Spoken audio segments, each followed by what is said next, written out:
terjadi banjir di perumahan Dinar Indah Semarang ya.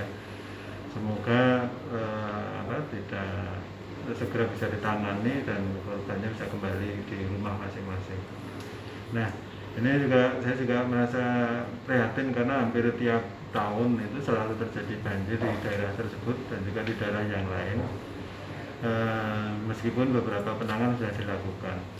Nah, menurut saya memang yang kemarin itu yang terjadi itu berdasarkan catatan hujan itu mungkin dari banjir kiriman di daerah hulu di daerah Ungaran itu ya. Nah, tapi di samping itu juga sebetulnya di daerah itu sekitar perumahan Dinar Indah dan dinas sekitarnya itu termasuk daerah cekungan yang lebih rendah dari daerah sekitarnya. Dulunya mungkin sawah-sawah ya, sawah-sawah. Nah, mungkin sekarang sudah beralih ke perumahan, sehingga memang di samping airnya mesti lewat Sungai Pengkol itu, kalau memang airnya yang mengalir lebih ya kapasitas sungai akan tidak mampu mengalirkan, akan meluap gitu. Nah, ini di lokal mestinya sudah atau perlu dibangun tanggul sungai Lengkol itu ya, supaya kalau meluap tidak sampai masuk ke permukiman. Itu penanganan lokal, dibuat tanggul Sungai Pengkol ditinggikan. Tapi di samping itu juga untuk mencegah supaya air yang masuk ke Sungai Pengkol itu tidak melebihi kapasitasnya, juga di bagian hulu itu perlu dibangun tampungan-tampungan, ada embung-embung yang perlu dibangun. Jadi Fakultas Teknik sudah melakukan studi, itu ada beberapa embung di hulunya Sungai Pengkol. Sungai Pengkol itu kalau di hulunya namanya Sungai Gede, Mas.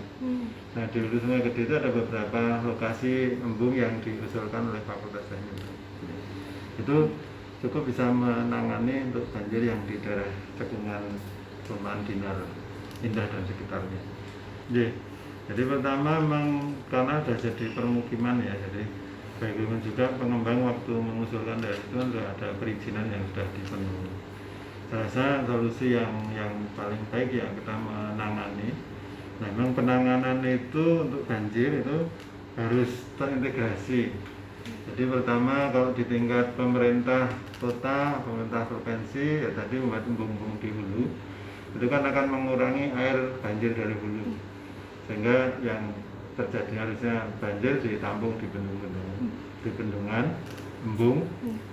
Kemudian di hujan sekitar itu lokal itu kalau misalnya tetap masih melimpas atau drainasinya nggak bagus, berarti kan tetap mengenang. Itu harus ditangani. Di tingkat lokal ada drainasi lokal, saluran drainasi di perumahan. Kemudian tadi ke Sungai Pengkol juga perlu dibuat tanggul ya, kapasitasnya lebih besar lagi. Di samping itu di tingkat masyarakat ya, meskipun itu daerah cekungan lebih rendah daripada sekitarnya, itu ya buat kayak mungkin sumur-sumur resapan atau apa gitu. Jadi di tingkat masyarakat juga perlu ada tindakan yang sesuai dengan kapasitasnya. Kemudian di tingkat komunitas juga, di tingkat pemerintah kota juga. Seharusnya kalau pengembangnya masih mengelola perumahan itu, saya juga akan ikut berpartisipasi juga. Jadi memang butuh partisipasi semua tingkat.